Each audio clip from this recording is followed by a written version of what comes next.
Morning, আশা করি আপনারা সবাই ভালো আছেন। আমিও খুব ভালো আছি। এখন ব্রেকফাস্ট করছি। ব্রেকফাস্টে পরোটা আর বেগুন ভাজা দিয়েছি, হাজব্যান্ডকেও তাই দিয়েছি। ও আজকে একটু অফিসে যাবে, ওই কারণে একটুখানি তাড়াহুড়োর মধ্যে রয়েছে। তো আমি ক্যামেরার সামনে আবার পরে আসছি, এখন একটুখানি হুটোপাটির মধ্যে আছি, ঠিক আছে।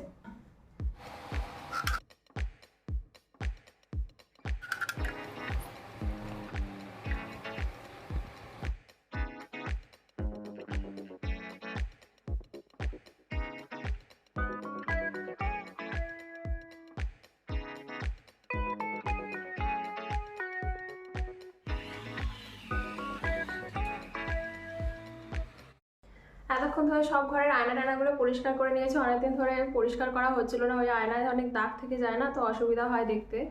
আর বাথরুমের যে আয়নাটা আছে সেটা আমি প্রত্যেক দিনই স্নানের সময় পরিষ্কার করি, ওটাতে মানে অসুবিধা হয় না। তো আজকে সমস্ত পরিষ্কার করলাম। তো একটুবারে যাবো রান্না করতে। কালকে হট করে আমি আমার ইউটিউব মানে ওর মোবাইল থেকে আমি আমার ইউটিউবে যে সমস্ত ভিডিওগুলো ছিল এতদিন ধরে পোস্ট করেছি সেগুলো দেখছিলাম রাতের বেলা। হট করে দেখি একটা ভিডিওর মাঝখানে অ্যাড চলে এসছে। আর আমি খুব ঘাবড়ে গেছি যে কী হলো, আমার চ্যানেল এখনও মনিটাইজ হয়নি, এখন আমার এখনই অ্যাড আসছে। তো আমি ওকে বললাম যে এইসব হচ্ছে কেন, আমি তো খুব ভয় পেয়ে গেছিলাম। তখন ও মানে বিভিন্ন ইউটিউব থেকে সার্চ করে দেখলো যে এরকম কেন হয়, যাদের চ্যানেল মনিটাইজ হয়নি তাদের ভিডিওর মাঝখানে কেন অ্যাড আসছে। তখন ও দেখলো দুটো কারণে হয়। একটা হচ্ছে কি, কপিরাইট ক্লেম যখন থাকে তখন মানে এতে কোনো অসুবিধা নেই, কিন্তু যে ক্লেম থাকে সেটাতে নাকি যার কপি মানে যার থেকে কপিটা আপনি নিচ্ছেন তার সঙ্গে ইউটিউবের কোনো একটা ইয়ে হয়, এবং সেখানে তারা দুজনের মধ্যে পয়সা টয়সা এইসবের ব্যাপার স্যাপার, সেটা মানে যে এতে কোনো অসুবিধা নেই। এইটার কারণটা আমার হয়নি, কারণ আমি কোনো কপিরাইট ক্লেমের মধ্যেই যাইনি। আমার কারণটা হচ্ছে দ্বিতীয়, সেটা হচ্ছে যদি কি জানো দ্বিতীয় কারণটা ছিল, যেটা মেন কারণ মানে আমার সঙ্গে যেটা ঘটেছে, দেখেছেন ভুলে গেছি, মানে ঘাবড়ে গেছি সেই জন্য বলতে পারছি না। মানে দ্বিতীয় কারণটা হচ্ছে দ্বিতীয় কারণ মনে পড়েছে এবার। দ্বিতীয় কারণটা হচ্ছে যে যখন আপনার চ্যানেল মনিটাইজ হচ্ছে না তার মাঝেও যদি আপনার মানে ভিডিওর মাঝখানে যদি অ্যাড থাকে, তাহলে সেই অ্যাডের পয়সাটা কিন্তু ইউটিউব পায়, মানে যে ভিডিওটা ক্রিয়েট করছে সে পায় না। সে তখনই পাবে যখন আপনার চ্যানেলটা মনিটাইজ হবে। ধর আমার চ্যানেলটা একবার মনিটাইজ হয়ে গেল, তারপর যে অ্যাডগুলো আসবে সেটার টাকাটা আমি পাবো, কিন্তু এখন কোনো টাকা পয়সা আমি পাচ্ছি না। আমার কষ্টের পয়সা এখন পুরোটাই ইউটিউব নিয়ে যাচ্ছে। এটা শুনে আমার হাজব্যান্ড খুব খেপে গেছে, বলছে তুমি 3 রাত ধরে ভিডিও শ্যুট করছো, সকালবেলা উঠে রাতের বেলা ভিডিও এডিট করছো আর পয়সা নিয়ে যাচ্ছে ইউটিউব। কি একটা কথা আছে না, লাভের গুড় পিঁপড়ায় খায়, সেই টাইপের। তো যাই হোক, এখন আর কি করা, খাচ্ছে যাই। তো আপনারা আমার কন্টেন্ট যদি ভালো লাগে সাবস্ক্রাইব করতে পারেন, তো বলতেও লজ্জা করে। যাই হোক, সেটাই মানে আমি আপনাদের জানিয়ে দিলাম, যারা যারা ইউটিউবে হয়তো নতুন আসবেন তারা হয়তো এরকম ঘাবড়ে যেতে পারেন আমার মতোই, যে চ্যানেল মনিটাইজ হয়নি তাও কেন অ্যাড আসছে। তো সেই জন্য আপনাদের বলে রাখলাম, আপনি কোনো খারাপভাবে নেবেন না জিনিসটা, হ্যাঁ। তো ঠিক আছে, এবার রান্না করতে চাই। আজকে যেহেতু হাজব্যান্ড অফিসে যাবো, এই কারণে রান্নাবাড়িরও আজকে সেরকম তামঝাম নেই, শুধু আমি মাংস ভাত করবো। তো চিকেন করবো আর ভাত করবো, আর রাতের বেলা ডাল করবো। এখন আর ডাল ফাল কিছু করবো না। আর পেঁয়াজ কাটতেই একটু চোখলা ফেলবো, ব্যাস, তাতে চোখে দিয়ে জল বল করিয়ে আসে। তাড়াতাড়ি পেঁয়াজ কেটেই জলের মধ্যে ফেলে দিই।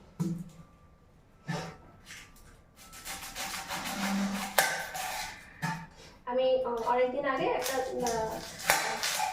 মানে ওর একজন দাদা আছে, মানে স্যার বলতে পারেন, কিন্তু দাদার মতোই দেখে, ওই দাদার বাড়িতে গেছিলাম। এবার ঘুরতে গেছিলাম ওদের বাড়িতে। তো ওই দাদার এক বউ আছে আর একটা মেয়ে আছে। তো রান্নাঘরে আমি আর ওই বৌদি একসাথে মানে গল্প সল্প করছিলাম। তো বৌদি রান্না করছিল, তো বৌদি আমাকে বলছিল যে তুমি একটু, দেখেছেন কি অবস্থা, তুমি একটু আমাকে পেঁয়াজটা ছুলে দাও, আমি রান্নাটা করছি। আমি হ্যাঁ হ্যাঁ ঠিক আছে দাও। ব্যাস, একখানা পেঁয়াজ কাটবো কি, মানে জাস্ট এই মাথাটা কেটেছি একটা পেঁয়াজের, মানে ফার্স্ট পেঁয়াজেরই। আমার তো চোখ দিয়ে জল বেরোনো শুরু করেছে। লজ্জা ছোট বলতেও পারছি না যে আমি পারছি না কাটতে, কারণ স্বাভাবিক ব্যাপার নয়, বৌদি কত রান্নাবাড়ি করছে, আমি যদি এইটুকু হেল্প না করি একটা তো বিচ্ছিরিও লাগে। তারপর বৌদি তো রান্না করছিল, অত খেয়াল করেনি আমার চোখ দিয়ে জল পড়ছে। আমি তো মোটামুটি ওই চোখে জল ফল দিয়েই কাটা শুরু করেছি। তারপর বৌদি যখন আগে দেখেছে, বৌদি বলছে ও মা তোমার তো অবস্থা খুব খারাপ, পেঁয়াজ কাটতে গিয়ে। দাও আমি কেটে নিচ্ছি তোমার থেকে, তো আমার চোখ অনেক ভালো, মানে অনেক আমার পেঁয়াজ কাটলেও চোখ দিয়ে জল বেরোয় না। সেটাই বলছি, মানে আমার একটু পেঁয়াজ কাটলেই একদম চোখ দিয়ে মনে হয় যেন কান্নাকাটি শুরু করে দিয়েছে, এরকম টাইপের হয়। কি যে করি, আবার পেঁয়াজ ছাড়া রান্নাও করতে পারি না, সব দিকে মুশকিল। ব্যাস থাক, জলের মধ্যে ভাতটা বসিয়ে দিই। আজকে আমি চিকেনটা তেজপাতা দিয়ে আর পাঁচফোড়ন দিয়ে করবো। তেল দিয়ে দিলাম, একটু না অনেকটাই দেবো আজকে সর্ষের তেল। পাঁচফোড়ন দিলাম, একটা কাঁচা লঙ্কা দিয়ে দিলাম। এখানে আমি একটা বড় আর একটা হাফ পেঁয়াজ কুচিয়ে রেখেছি, তার সাথে কিছু রসুন, গোটা রসুন রেখেছি, এরকম দিয়ে দেবো এগুলো সব। আদা কুড়িয়ে রেখেছি, রসুন কুড়িয়ে রেখেছি, আর পেঁয়াজ একটা আর একটা হাফ পেঁয়াজ কুড়িয়ে রেখেছি, সব দিয়ে দিলাম।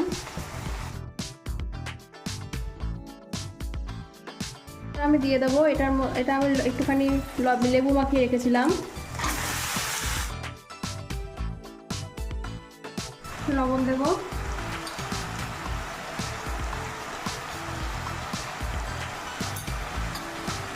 হলুদ, লঙ্কার গুঁড়ো, কাশ্মীরি লঙ্কার গুঁড়ো এটা, আর ধনে জিরের গুঁড়ো।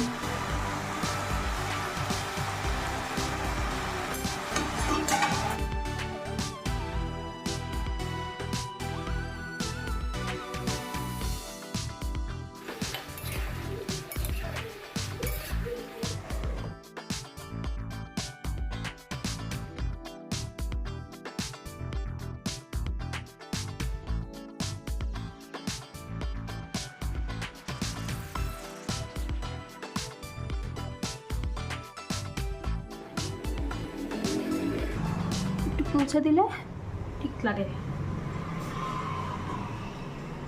নাহলে পায়ের তলটা দেখে মনে হয় যেন মানে কত জন্ম মানে পা পরিষ্কার করা হয় না, এরকম টাইপের।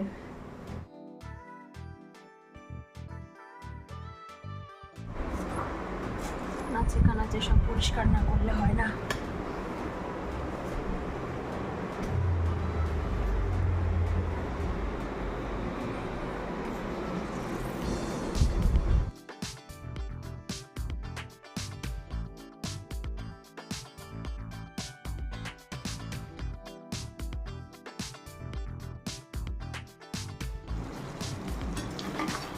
মাংসটা সবচেয়ে ভালো হলো এইভাবে খাওয়া, একেবারে কষা কষা থাকবে, সিদ্ধ মোটামুটি হয়ে গেছে ভালো মতো।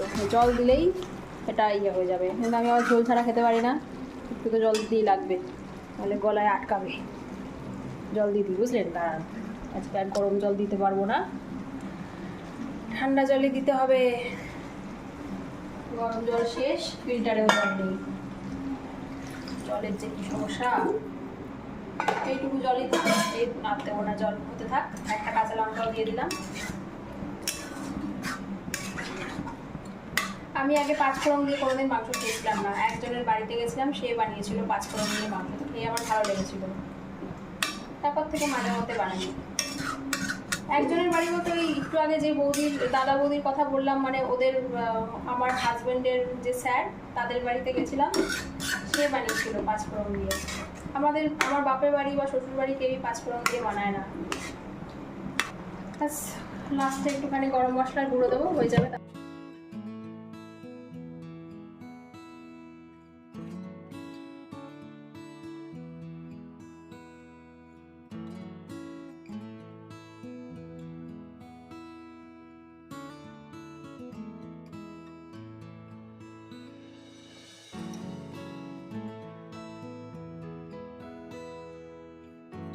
একটা ধূপ কাপ বলে, রেডিমেড ধূপ কাপ, এগুলো ওই ছোবা টোবার বদলে এগুলো কিনতে পাওয়া যায় দশকর্মার ভাণ্ডারে, বা অনলাইনেও পাওয়া যায়। আমি অনলাইন থেকে কিনেছি, অ্যামাজন থেকে।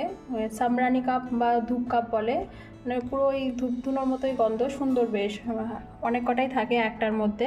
আমি